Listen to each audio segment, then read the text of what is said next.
ओम श्री गणेशाय नमः। श्री आशुतोषाय नमः। पुरुषोत्तम मास महात्म्य अध्याय 11। नारद जी बोले, हे मुने, सब मुनियों से भी कठिन ऐसा कौन सा तप उस बाला ने किया, सो हमसे कहिए।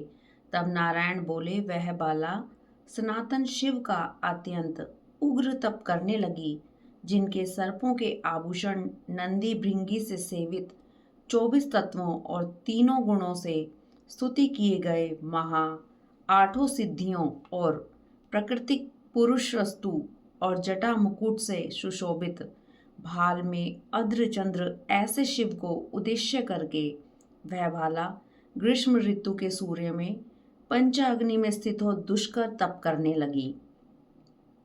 हेमंत तथा शिशिर ऋतु में ठंडे जल में स्थित मुख जल के ऊपर इस तरह दिखाई देता रहा जैसे जल के ऊपर कमल शोभायमान होता है।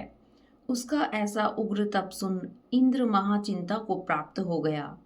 हे अर्जुन, सब देवताओं को और महर्षियों को सराहने योग्य ऐसे उग्र तप में प्रवृत्त हुई ऋषि कन्या को 9,000 वर्ष बीत गए।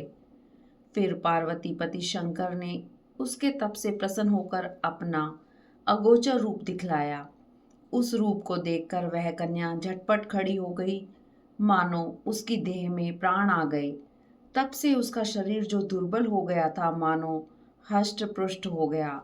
उस बाला ने नम्र होकर श्री शंकर को प्रणाम किया और विश्व वंदित श्री शिव का मानसोपचार से पूजन किया और उनकी स्तुति करने लगी। हे राजन, जब उस मेधावी ऋषि की तपस्विनी पुत्री शंकर जी की स्तुति कर शांत हो गई, तब महा उग्र तप से उसका किया हुआ स्तोत्र सुन प्रसन्न सदाशिव बोले, हे तपस्विनी, तेरा कल्याण हो, मन वांछित वर मांग।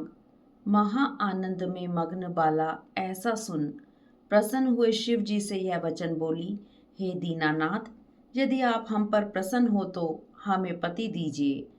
ऐसा ही वह 5 बार कहकर शांत हो गई। तब शिव जी मुनि बाला से बोले, कन्ये, तूने तो अपने मुख से कहा वैसा ही होगा।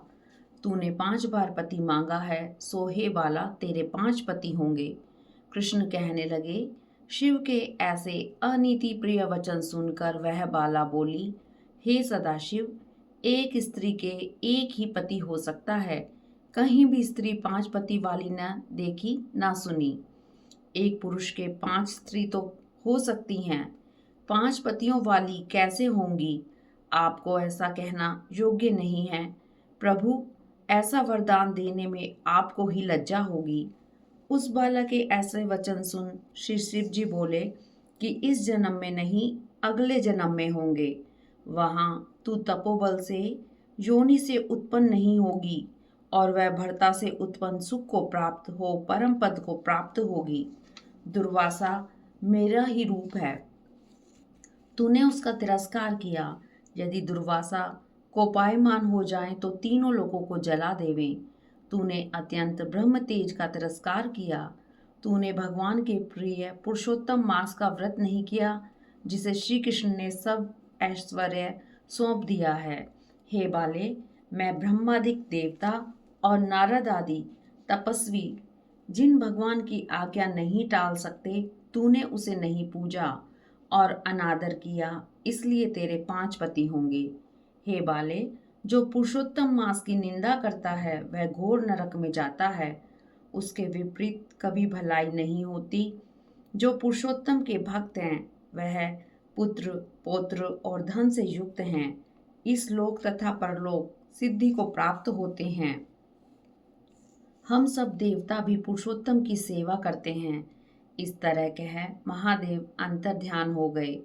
तब वह बाला चकित रह गई। सूत जी बोले, हे ऋषियों, सदाशिव के अंतर ध्यान होने से वह बाला भी चिंतित हो गई। इस तरह पुरुषोत्तम महात्म्य का 11वां अध्याय समाप्त हुआ। ओम नमो भगवते वासुदेवाय नमः। ओम नमो भगवते वासुदेवाय नमः।